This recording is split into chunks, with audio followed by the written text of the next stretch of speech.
আসসালামু আলাইকুম। সবাইকে শুভেচ্ছা। আশা করি ভালো আছেন। আমিও ভালো আছি আল্লাহর রহমতে। আজকে আমি কথা বলবো আম একজন আ মাওলানাকে নিয়ে। উনি হচ্ছে ওনার নাম হচ্ছে মাওলানা এম.এ. মাওলানা রহিম, আব্দুর রহিম। উনি পটুয়াখালী জেলার বাউফল উপজেলার আদাবের ইউনিয়নের মহেশউদ্দিন আ নুরিয়া ফাজিল মাদ্রাসার অধ্যক্ষ। একেবারে উনি একটা সিনিয়র মাদ্রাসার ডিগ্রি মাদ্রাসার অধ্যক্ষ। আর একদিকে উনি হচ্ছে বগা বাজারের যে মসজিদ আছে জামে মসজিদ, সেই মসজিদের একজন খতিব। এখন ওনাকে নিয়ে কেন কথা বলতে আসছি? দেখেন ওই উনি যেই মাদ্রাসার অধ্যক্ষ সেটা আমাদের বাড়ির পাশেই, আমাদের গ্রামে এবং হচ্ছে যে বহুল সমালোচিত একটা মাদ্রাসা যেটা হচ্ছে অনেক মানে ডিগ্রি মাদ্রাসা একটা। ওইখানে আ দূর দূরান্ত থেকে ছাত্রছাত্রীরা আসেন, পড়াশোনা করেন।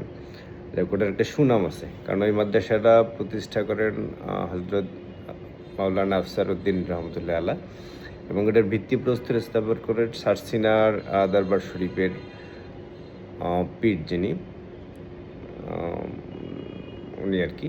যাই হোক, এখন আমি যে বিষয়ে কথা বলতে চাচ্ছি সেটা হচ্ছে এই এম.এ. রহিম সাহেব তিনি ২০১৪ সালে ওই মাদ্রাসায় যোগদান করেন প্রিন্সিপাল হিসেবে। তো যোগদান করার পর থেকেই উনি হচ্ছে যে ওই মাদ্রাসায় অনেকগুলা খালি পোস্ট আছে। আম আম আয়া, তারপরে কম্পিউটার অপারেটর, ল্যাব অপারেটর এইগুলা। তো যাই হোক উনি হচ্ছে যোগদান করার পর থেকেই বিভিন্ন সময় নানান জনের কাছ থেকে ঘুষ-টুস নিয়েছেন তাদের চাকরি দেবেন বলে, কিন্তু কাউকে উনি চাকরি দেন নাই। এবং হচ্ছে যে যাদের কাছ থেকে টাকা নিয়েছেন তাদের চাকরি দেন নাই। আবার দেখা যাচ্ছে নতুন করে কারোর কাছ থেকে টাকা নিয়ে তাদের চাকরি দিছে। এরকমও হইছে। তো দেখেন ওইখানের আমি যাদের কাছ থেকে টাকা নিছে তাদের নামগুলো বলছি। একজন হচ্ছে তসলিমা নামের একজন নারী, যার বাড়ি হচ্ছে ওই মাদ্রাসারই ওইখানে এবং হচ্ছে যে ওই মাদ্রাসার আ যারা জমি দিছেন, জমিদাতা তাদের মধ্যে ওই তাসলিমা আ এ আ শ্বশুরও আছে। তার শ্বশুরের নাম হচ্ছে বারেক মির্জা এবং তার স্বামীর নাম হচ্ছে শাহ আলম মির্জা। তার কাছ থেকে টাকা নিচ্ছে ৫.৫ লাখ তাকে চাকরি দেবে বলে। কিন্তু তার চাকরি দেয় নাই। তার কাছ থেকে টাকা নিচ্ছে ২০১৮ সালের সেপ্টেম্বর মাসে। দেখেন, সোহেল নামে একজনের কাছ থেকে টাকা নিচ্ছে, মোহাম্মদ সোহেল। উনার বাবার নাম হচ্ছে শাহজাহান সর্দার। উনার কাছ থেকে নিচ্ছে ৪ লাখ টাকা। তো ওই আসলে আ যারা এইসব ছোটখাটো চাকরির জন্য ঘুরে, সবাই জানে যে এরা হচ্ছে আসলে নিম্নবিত্ত বা নিম্ন মধ্যবিত্ত ফ্যামিলির। কারোর কাছ থেকে হাত পাততেও পারে না বা হচ্ছে যে আম তারা চায় আরকি যে ছোটখাটো চাকরি-বাকরি করে বা একটা সরকারি চাকরি হলে সেটা দিয়ে হয়তো তারা জীবনযাপন করবে বা হচ্ছে যে তাদের ফ্যামিলি চালাবে।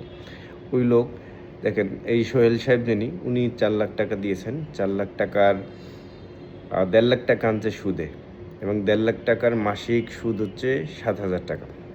একটা জিনিস বুঝেন যে ১.৫ লাখ টাকার মাসে সুদ হচ্ছে ৭,০০০ টাকা এবং সেই ৭,০০০ টাকা উনি এই ৫-৭ বছর বা ১০ বছর যাবত উনি দিয়ে যাচ্ছেন। কিন্তু চাকরি আর উনাকে দেয় নাই। দেখেন, আর একজন ব্যক্তি আছে হানিফ স্যার, মানে হানিফ ভাইয়া, যিনি হচ্ছে যে আমাদের ওই এলাকারই খুব সুনামধন্য একজন ব্যক্তি, সাদা মনের মানুষ যাকে বলে। কোনো ঝামেলায় নাই। এই হানিফ স্যার, হানিফ ভাইয়া উনি হচ্ছে যে ওই মাদ্রাসারই একজন হেড ক্লার্ক ছিলেন। রিটায়ার্ড। উনার ছেলের চাকরির জন্য উনার কাছ থেকে টাকা নিছে। চাকরি দেয় নাই। নজরুল গাজী নামের একজনের কাছ থেকে টাকা নিছে। চাকরি দেওয়ার কথা বলি। তাকে চাকরি দেয় নাই। আলম শিকদার, পিতার নাম হচ্ছে আলী হোসেন শিকদার। তার কাছ থেকেও টাকা নিছে উনি। কিন্তু চাকরি দেয় নাই। মামুল মোল্লা নামের একজন ব্যক্তি, যার বাড়ি হচ্ছে যে আদাবাড়িয়াতে, তার কাছ থেকে টাকা নিছে, তারও চাকরি দেয় নাই। ওই মাদ্রাসারই পাশেই যে বাড়ি, ওনার একজনের কাছ থেকে ১২ লাখ টাকা নিছে। ওনার নাম হচ্ছে মিজান শিকদার, পিতা হচ্ছে শামসুল হক শিকদার। এই ১২ লাখ টাকা নিয়ে আমি এই ১২ লাখ টাকা সম্পর্কে সরাসরি জানি। কারণ এই মিজানের সাথে একবার আমার কথা হয়েছিল। ও বলছিল যে ওর মাদ্রাসায় চাকরি হইছে, ও ওইখানে টাকা পয়সা দিছে। তো নিয়োগ খুব দ্রুতই ওর এখানে হইবে আর কি। তো সে হচ্ছে বিকাশের দোকান করে আমার যতদূর, হ্যাঁ এখনও করে। তো ব্যাপার হচ্ছে যে ওই বিকাশের দোকান সাইরা টাইরা ও 12 লাখ টাকা দিছে আর কি, ওইখানে ওই চাকরি হলে ওই দোকানটাও ছেড়ে দেবে, সে চাকরি করবে। যাই হোক, দেখেন এতগুলো মানুষের কাছ থেকে টাকা নিছে, এই মানুষগুলো তো জানাশোনা, তাদের কাছ থেকে টাকা নিছে, কিন্তু এদের তো চাকরি দিচ্ছে না। এছাড়া না জানা কতজনের কাছ থেকে টাকা নিচ্ছে সেটার কোনো হিসাব নিকাশই নাই। যাই হোক, সেটাই নাই বললাম। কিন্তু দেখেন এই লোক এক একেদের মাওলানা, একটা এই মাদ্রাসার প্রিন্সিপাল, আবার একদিকে উনিও একটা মসজিদের খতিব। উনি তো জানে যে আসলে ঘুষ খাওয়া হারাম। এটা ইসলামের দৃষ্টিকোণ থেকে হারাম বা হচ্ছে যে ভালো না, গুনার কাজ। কিন্তু উনি সেই কাজগুলো করে যাচ্ছেন। এই কিছুদিন আগে আরেকটা জিনিস দেখলাম যে আব্দুর রশিদ নামের একজন লোক, যিনি হচ্ছে আমাদের ওই মাদ্রাসার মহসিনুদ্দিন নুরিয়া ফাজিল মাদ্রাসার সভাপতি, যাকে উনি আরবি বিশ্ববিদ্যালয়ের যে বোর্ড আছে যেখানে, ওই বোর্ডে উনি অ্যাপ্লিকেশন করে ওনাকে সভাপতি বানাইছে। তো ব্যাপার হচ্ছে যে ওই সভাপতি, ওই যে এই নিয়োগ বাণিজ্যগুলা, সেই নিয়োগ বাণিজ্যটা ওনাকে সেই সভাপতিকে নিয়েই করতে চাইছিল। উনি মনে করছিল যে উনি যাকে নিয়োগ দিছে সে হয়তো তার কথা শুনবে। কিন্তু ব্যাপার হচ্ছে যে সে তার সাথে যখন এই ঘুষ টুসের ব্যাপারে আলোচনা করতে দেয়, সে লোক আর এই দিকে আগায় নাই। সে হচ্ছে এই কাজটা করতে চায় নাই। তারপরে সে আবার নতুন করে আরবি বিশ্ববিদ্যালয়ের যে বোর্ড আছে ওইখানে হচ্ছে যে উনি করছে, আবার নতুন করে অ্যাপ্লিকেশন করছে, এবং সভাপতি ওই আব্দুর রশিদ সাহেব, যিনি সভাপতি, তাকে পরিবর্তন করে নতুন একজন রুহুল আমিন নামের একজনকে সভাপতি বানানো হয়েছে। এখন একটা জিনিস বুঝেন, একজন মাওলানা মানুষ, তার অপকর্মের ফিরিস্তিটা যদি এরকম থাকে, তো একজন মানে সাধারণ মানুষ আসলে আসলে সাধারণ মানুষ এসব কাজ করে না। এসব এই দুষ্ট লোকরাই দেখবেন যে লেবাস টেবাস ধরেই অপকর্ম করে বেড়ায়। দেখেন ভালো মানুষ কখনো মানে কি বলবো যে লেবাসের আশ্রয় নেয় না।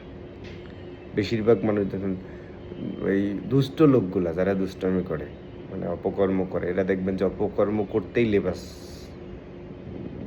গুলা ধরে আর কি। একজন মাদ্রাসার প্রিন্সিপাল, একটা মসজিদের ইমাম, সে হচ্ছে এই কাজ করলে মানে আপনি কার কাছে যাবেন? ভালো কাকে বলবেন? আশা করি প্রশাসন এর বিরুদ্ধে ব্যবস্থা নেবে। মাদ্রাসা বোর্ড, তারপরে হচ্ছে যে আরবি বিশ্ববিদ্যালয়ের যে বোর্ড আছে, বা হচ্ছে যে উপজেলা প্রশাসন, উপজেলা শিক্ষা অফিসার, সবার কাছে অনুরোধ রইল, সবার কাছে জোর দাবি যে আপনারা এগুলার ব্যবস্থা নেবেন। এইসব অপকর্মকারী, দুষ্কৃতিকারী, যারা হচ্ছে যে এই মানুষকে ঠকায় খায়, ঘুষ বাণিজ্য করে, তাদের বিরুদ্ধে ব্যবস্থা নেবে, এই আশা করছি। ধন্যবাদ সবাইকে। আশা করি এই দুর্নীতিবাজ, এই ঘুষখোর, এদের বিরুদ্ধে সবসময় সোচ্চার থাকবেন, সমাজকে পরিচ্ছন্ন রাখার খাতিরে। সমাজকে পরিষ্কার পরিচ্ছন্ন রাখবো, দুর্নীতি করব না, এই প্রত্যয়ে আমরা কাজ করব। ধন্যবাদ।